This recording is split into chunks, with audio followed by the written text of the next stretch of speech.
Halo guys, selamat datang di channel FTP Laswar. Jadi hari ini tuh hari ke 111 ya guys, 111 server ya. Nah jadi semalam tuh di hari 110 server, waktu aku login tuh kan tiba-tiba ada bangunan baru guys.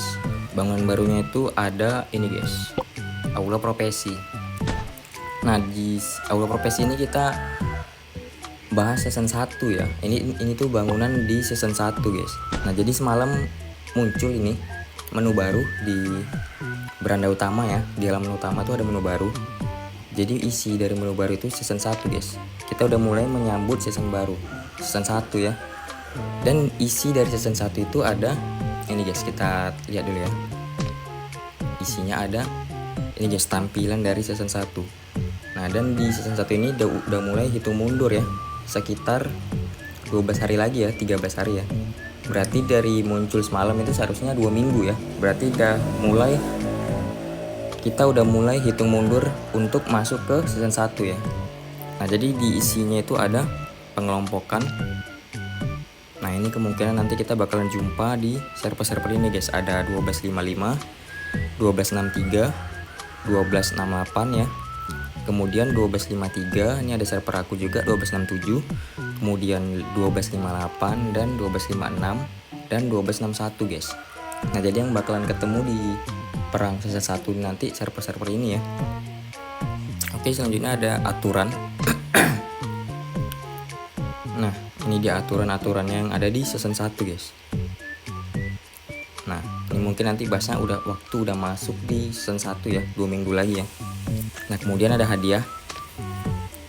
Nah dan hadiah-hadiah ini tuh kemungkinan bakalan kita dapetin di akhir season guys. Jadi pas waktu masuk ke season 2 ya, baru kita bisa klaim semua hadiah-hadiah ini ya. Ini hadiah dari aliansi, kemudian ini hadiah dari Warzone. Oke. Kemudian ada peningkatan musim ya. Nah jadi di season 1 kalau kalian punya skin labu, kalian bisa dapetin batas virus 50, kemudian membuka skill markas, lonjakan virus atau atribut yang dimiliki ya. Kemudian saat ada yang menyukai markas Anda, pemain ini akan mendapatkan satu hadiah labu. Perlu memakai skin ini, setiap orang hanya bisa klaim sekali per markas. Nah jadi kalau misalnya ada yang nge-like markas kalian akan dapetin satu hadiah labu ya. Dan itu didapetin satu sekali per markas, berarti satu markas itu satu ya gitu ya. Kemudian Mason, kerusakan pada monster sebesar 5% itu ya, dapat peningkatan ya, peningkatan kerusakan pada monster sekitar 5%. Kemudian Kimberly juga dapat meningkatkan kerusakan pada monster sebesar 5%. Kemudian Diva juga dapat, dan Tesla juga dapat ya guys. Oke, selanjutnya kita balik ke ini ya, bangunan baru ini ya, Aula Profesi ya. Nah jadi di Aula Profesi ini kalian nanti bakalan bisa milih, kalian itu bisa ngambil job insinyur atau pemimpin guys, pemimpin perang. Oke, ini kita buka dulu fiturnya supaya bisa dibaca. Nah pertama di ini ya, insinyur ya. Nah jadi kalau misalnya kalian ngambil insinyur ini, kalian bakalan bisa dapetin skill ini guys, skill dari insinyur guys. Skill dari insinyur itu ada produksi cepat, gunakan untuk segera mendapatkan 24 jam produksi dari bangunan makanan, besi, dan koin di markas. Cooldownnya itu 23,5 jam, berarti kita kira aja 1 hari ya. Nah kalian jadi bisa dapatkan waktu koin-koin ya. Kalian bisa dapetin koin-koin produksi cepat, koin, besi, roti itu dalam waktu 24 jam yang seharusnya kalian ngumpulin sekitar waktu 24 jam, ini kalian bisa dapetin langsung ya, secara langsung ya. Oke, selanjutnya ada bangun sekarang, gunakan untuk segera mengurangi semua waktu antrian konstruksi sebesar 600 menit. Cooldownnya itu 47,5 jam, berarti sekitar 2 hari ya. Nah jadi kalian bisa langsung mempercepat semua antrian konstruksi sebanyak 600 menit. Nah oke, selanjutnya ada bangun gratis, menambah waktu percepatan gratis untuk konstruksi sebesar 240. Jadi misalnya kalian mau bangun itu kalian bakalan dapat waktu percepatan gratis sekitar 240 ya. Oke, kemudian ada reset koperasi ya. Pilih sekutu yang akan digunakan. Setelah digunakan, kecepatan reset Anda dan mereka meningkat sebesar 20%, berlangsung selama 60 menit atau 1 jam. Cooldownnya 23,5 jam, berarti sekitar 1 hari ya cooldownnya ya. Nah, dan efek tidak bertumpuk, berarti kalau misalnya kalian udah ngasih temen nih, kalian ngasih si A, kemudian si B juga ngasih si A, itu nggak bisa ya. Berarti dia tetap namanya itu tetap 20%, nggak bisa ditumpuk jadi 40%. Oke, jadi gitu ya. Kemudian ada pemimpin perang ya, pemimpin perang. Nah, kalau kalian milih yang pemimpin perang, kalian bakalan bisa dapetin skill mobilisasi unit.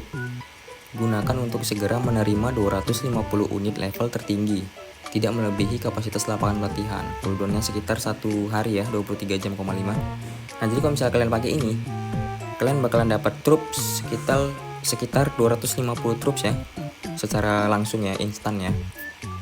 Oke, kemudian ada kembali segera. Saat teleportasi, squad yang tidak di markas akan segera kembali ke markas. Terbatas pada 5 teleport pertama per hari. Nah, jadi setiap 1 hari kalian bisa 5 kali teleport ya. Oke, kemudian ada skill menggila, meningkatkan kerusakan selama kondisi demam perang. Nah, berarti kalau kalian ambil pemimpin perang ini, kalian bakalan dapetin buff 5% ya, 5% kerusakan ya dalam perang. Oke, kemudian ada samaran, gunakan untuk masuk ke status samaran, menyembunyikan informasi Anda dan tidak muncul dalam laporan pertempuran musuh. Berlangsung 30 menit, cooldown 47,8, berarti sekitar 2 hari juga ya. Oke, kemudian ada sinar pembusukan. Saat menyerang markas musuh, sejumlah unit yang terluka parah akan terdegradasi ya.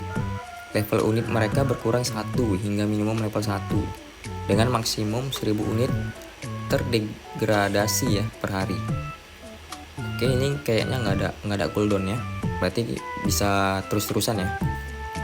Nah, jadi untuk player F2P yang mungkin belum mencapai Haki 30 atau yang risetnya itu masih jauh dari riset Tentara X ya, yang bakalan dibuka di level 30 ya, barat level 30. Nah, yang ini, yang unit X. Nah, yang bagi player F2P atau kalian yang belum buka ini atau masih jauh lah gitu ya untuk bisa bukanya, itu lebih bagus guys, kalian ambil skill insinyur guys. Kenapa? Karena di dalam insinyur itu kan kita bisa dapetin pembangunan ya, pembangunan konstruksi, kemudian menambah waktu percepatan gratis, kemudian juga ada reset guys. Nah, jadi kalau misalnya kalian yang belum dapat Haki 30, yang belum sampai di Haki 30 di season 1, jadi itu lebih bagus kalian ambil insinyur guys.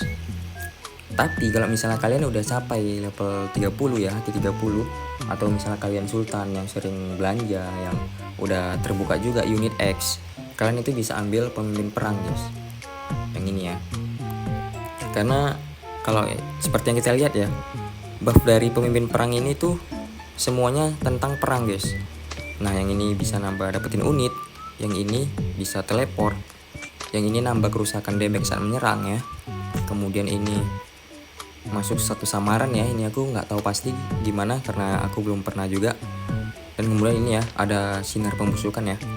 Nah, jadi kalau misalnya aku baca dari status-statusnya itu, ini cocok bagi kalian yang suka perang dan bagi kalian yang udah capai Haki 30 atau udah mendekati lah, kita bilangnya mendekati unit X guys. Yang riset kalian itu juga udah mendekati unit X. Nah, kalau misalnya riset kalian udah deketin untuk buka unit X ya, jadi aku saranin kalian ambil profesi pemimpin perang guys. Tapi kalau kalian masih jauh, atau misalnya bangunan-bangunan kalian itu masih 28, misalnya kalian udah di Haki 30 nih kan, tapi teknologi kalian riset ini di pasukan khusus masih jauh nih, masih belum deket untuk buka unit X nih, kayak aku lah misalnya kan, aku juga niatan bakal ngambil insinyur guys, karena memang aku ini kayaknya masih lama sih supaya bisa buka unit X ya. Dan bangunan-bangunan aku juga masih sedikit apple kecil ya, masih prematur lah aku bilang. Kayak pusat tank aku juga masih level 28, pusat pesawat masih di level 25, kemudian pusat rudal aku juga masih level 11 guys. Kemungkinan aku bakalan ratain dulu semua nanti. Kemudian kalau bisa, seandainya bisa ganti alih profesi saat bangunan-bangunan aku tuh udah level 30 ya, udah mentok ya 30, dan aku udah buka pasukan khusus.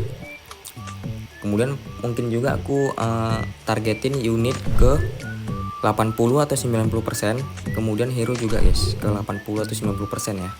Baru aku beralih ke profesi pemimpin perang. Nah, mungkin penjelasan di video kali ini cuma sampai sini aja ya, soal bangunan aula profesi ya. Karena juga aku juga belum pernah ke season 1. Jadi nanti pas waktu udah masuk ke season 1 aku bakalan jelasin lagi ya ke kelanjutannya gimana, sekalian nanti mungkin aku bakalan jelasin semua yang ada di season 1 nanti. Apa yang harus dilakukan di season 1 lah gitu ya. Nah, jadi sampai jumpa di 12 hari lagi ya, 13 hari untuk menyambut season 1. Oke guys, mungkin video kali ini sampai sini aja ya. Kalau misalnya kalian ada yang bingung, kalian bisa komentar. Kalau aku tahu mungkin pasti aku bakalan jawab, bukan mungkin, pasti aku bakalan jawab kalau aku bisa jawab ya. Oke, jangan lupa like, komen, dan share ya guys. Subscribe juga guys, bantu aku, dukung aku dengan cara subscribe ya guys. Oke guys, terima kasih udah nonton, terima kasih semuanya, bye bye guys.